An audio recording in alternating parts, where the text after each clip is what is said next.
Olha só, como você mesmo no final concluiu, não tem nada novo nisso, né?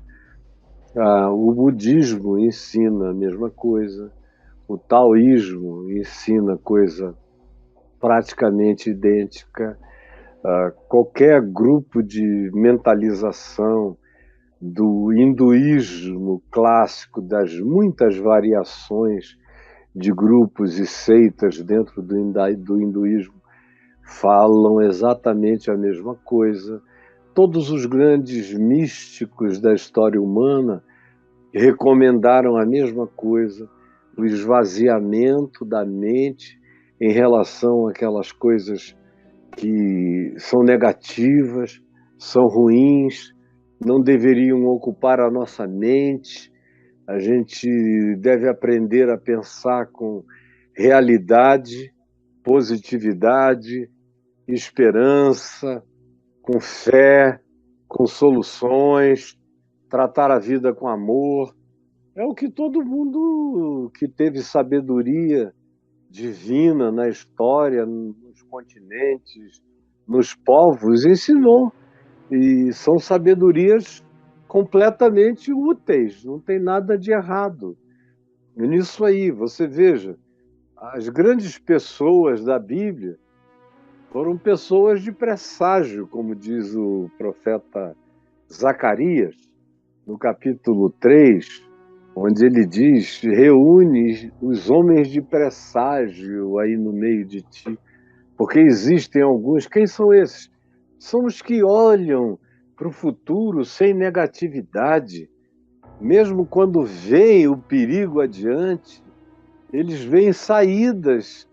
Se houver o desejo de mudar caminhos, de mudar atitude, aquilo se torna só uma advertência, não um fatalismo. Há sempre aquela perspectiva que diz: se você mudar, isso ainda pode ser evitado, ou os danos podem ser diminuídos. Você vê a mesma coisa nos homens da Bíblia, como eu ia dizendo. Abra aí em Hebreus, no capítulo 11, que você vai ouvir falar de uma quantidade enorme, numa sequência de homens e mulheres de fé. Pessoas que andam pela fé são pessoas que têm essa atitude positiva, mas não é só fé natural. A fé natural que habita o coração de todo mundo, que é essa fé que está na terra inteira, que faz o cara jogar uma semente no chão, crendo que ela vai produzir, isso é fé. Uma pessoa que se levanta de manhã cedo, de madrugada, cansada, com sono, sai para trabalhar, se esforça o dia inteiro, perde e não desiste, e continua, e prossegue, e volta para casa, e volta para o trabalho, e não se arrefece jamais no seu ânimo de manter sua casa, sua família, seus filhos, sua vida, e que pensa nisso com aquela certeza de que não deixará ninguém no vazio. Essa é uma pessoa de fé, e essa pessoa tem infinitamente mais chance de que as coisas deem certo para ela na vida do que um murmurador zangado, que reclama o dia inteiro, ou que, diante de um probleminha pequeno, faz um escarcéu como se o mundo estivesse acabando. Esses têm uma vocação para que as coisas deem errado para eles. Mas quem foram esses homens da Bíblia? Lá em Hebreus 11, você começa com Abel, que creu que podia fazer um sacrifício agradável a Deus. E aí ele prossegue com gente como Noé, que teve uma visão previdente que ele recebeu de Deus, e no meio da catástrofe daquele mundo hibridizado, de acordo com Gênesis 6, onde seres de outra civilização alteraram a humanidade e a criação, é uma outra história longa que não dá para explicar aqui. Noé, no entanto, foi um homem diferente na sua geração. Ele teve a previdência de olhar e ver que tinha uma calamidade chegando, e ele iria construir uma arca na esperança de sobreviver à calamidade terráquea. Qualquer um outro que você vai lendo, eu não vou repetir as dezenas de nomes que estão ali, todos andaram pela fé, pelo bom ânimo, com uma boa atitude, com esperança diante de Deus, com fé natural e com fé sobrenatural, com aquela fé que acontece contra tudo e contra todos, como essa que eu falei hoje aqui. Essa não é a fé natural. A fé natural balança diante de algumas agonias, algumas circunstâncias, algumas fraquezas, a maioria quase absoluta fraqueja. Só as pessoas, os seres que carregam uma fé sobrenatural, que é um dom de Deus, que é uma graça plantada no coração quebrantado, humilde, que diz: ó Deus, eu recebo de ti tudo quanto de ti tu queiras que seja a minha força. E se a tua alegria é a minha força, eu serei alegre. Se a tua fé, a fé em ti, é inabalável, eu crerei em ti. Se a esperança em ti me cobre, eu viverei vestido dela.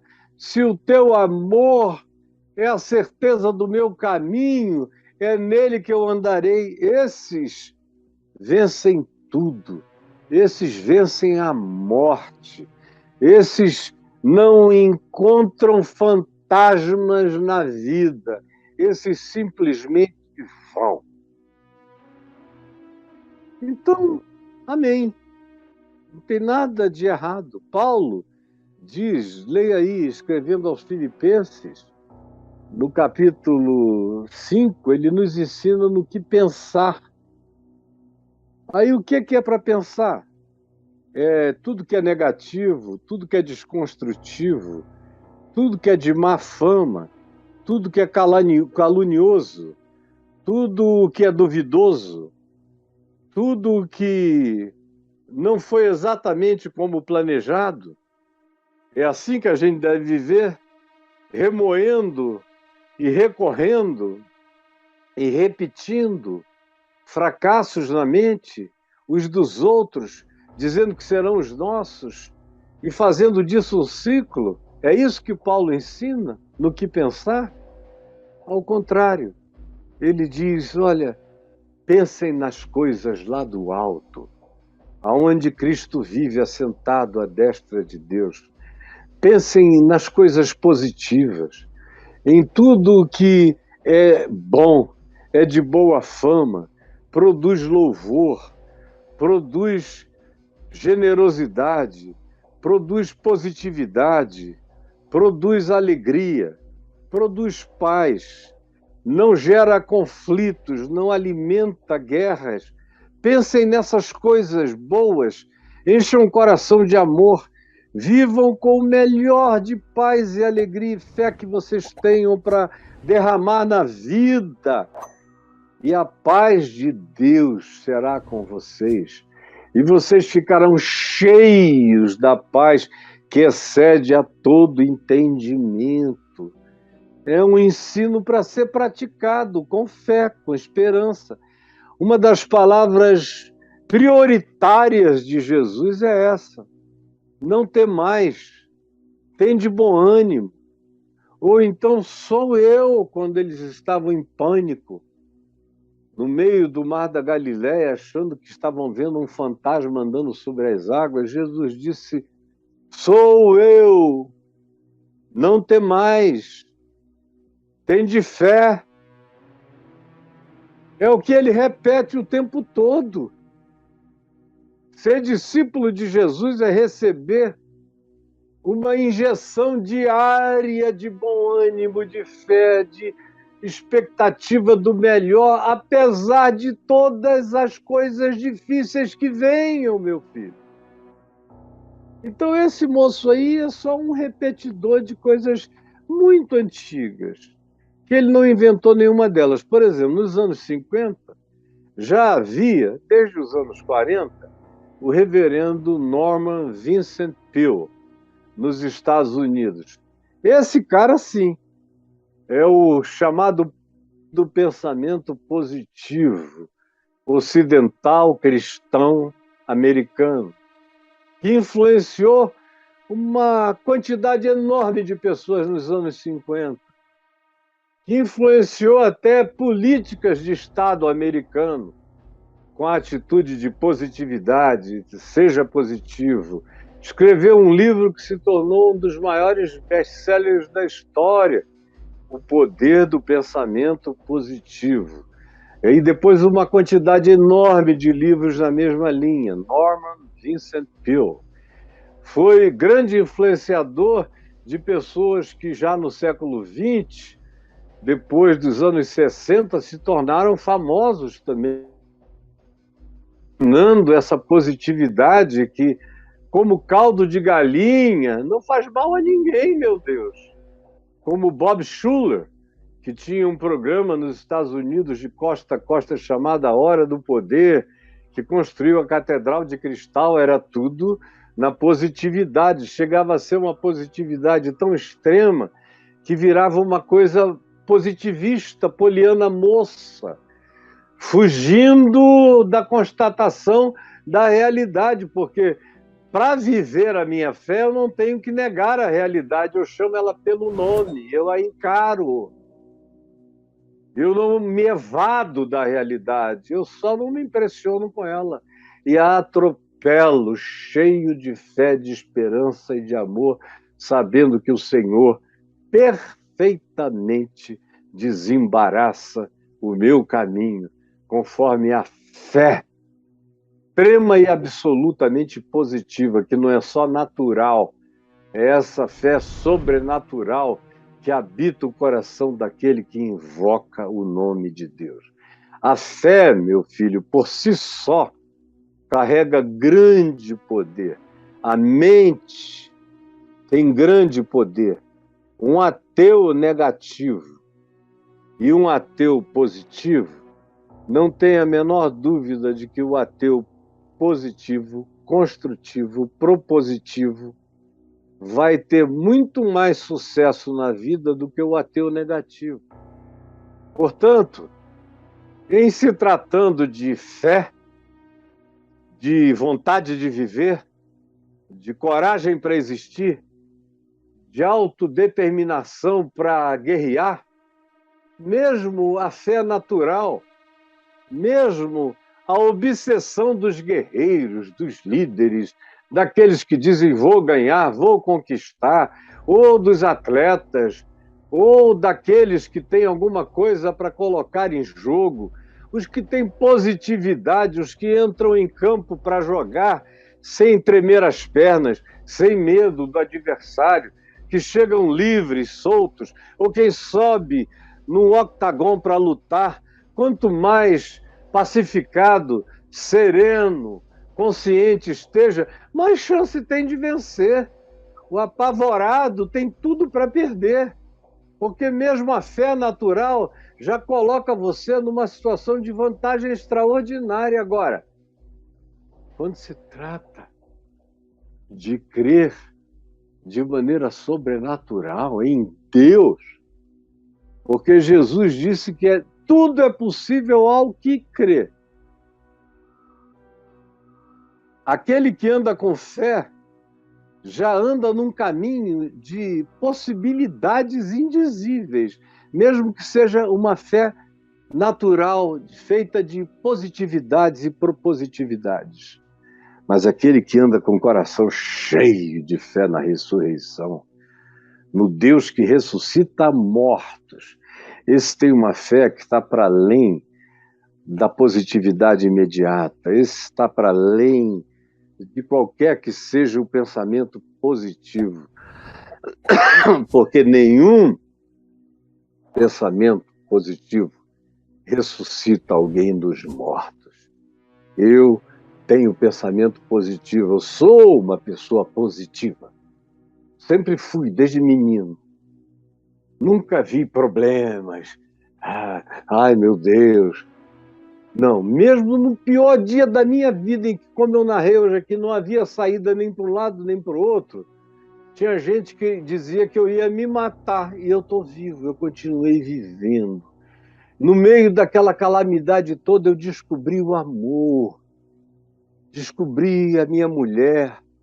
No meio de toda aquela angústia, sem dinheiro para comer, eu casei com ela. E eu já tinha 4 filhos, ela veio com 3, e os 3 dela vieram para mim. E eu não disse, eu não tenho condições, ao contrário, eu tenho condições para tudo. Pode vir até mais. Eu não tinha condição para nada, humanamente falando, mas eu sabia que Deus em mim faria proezas. E que Ele perfeitamente, em algum tempo, de algum modo, por alguma graça que eu não podia divisar nem entender, perfeitamente desembaraçaria os meus caminhos. Eu só precisava ser paciente, perseverante, contínuo, tenaz, resiliente e cheio da gravidez do amor e da fé. Essa fé, portanto, sobrenatural, essa levanta mortos, essa sopra em muralhas que caem, essa faz o sol parar diante dos sentidos humanos. Essa é extraordinária, essa está para além do poder do pensamento positivo, essa transcende o melhor da positividade humana, essa fé que chega como um dom da graça no meu e no seu coração. Então, separe uma coisa da outra. A primeira que você falou é naturalmente conhecida desde o princípio da existência humana, que os humanos descobriram que a atitude mental positiva era mais construtiva do que pás, enxadas e machados. Que uma pessoa com essa atitude mental positiva faria proezas inimagináveis. E alguém super bem aparatado, mas que fosse negativo, não realizaria absolutamente nada, ou quase coisa nenhuma. Entendeu, meu querido André Luiz, de Mogi das Cruzes? E agora, meu querido, ande aqui comigo sempre, tá bom? E quando você tiver dúvidas, não hesite, pode me perguntar, grave um vídeo que eu terei prazer em responder. Um beijo para você, meu irmão, um beijo no seu filhinho querido, que deu esse meu livro para você. Eu queria mesmo que você fizesse os meus cursos, sobre os quais eu vou falar agora, depois, preste atenção.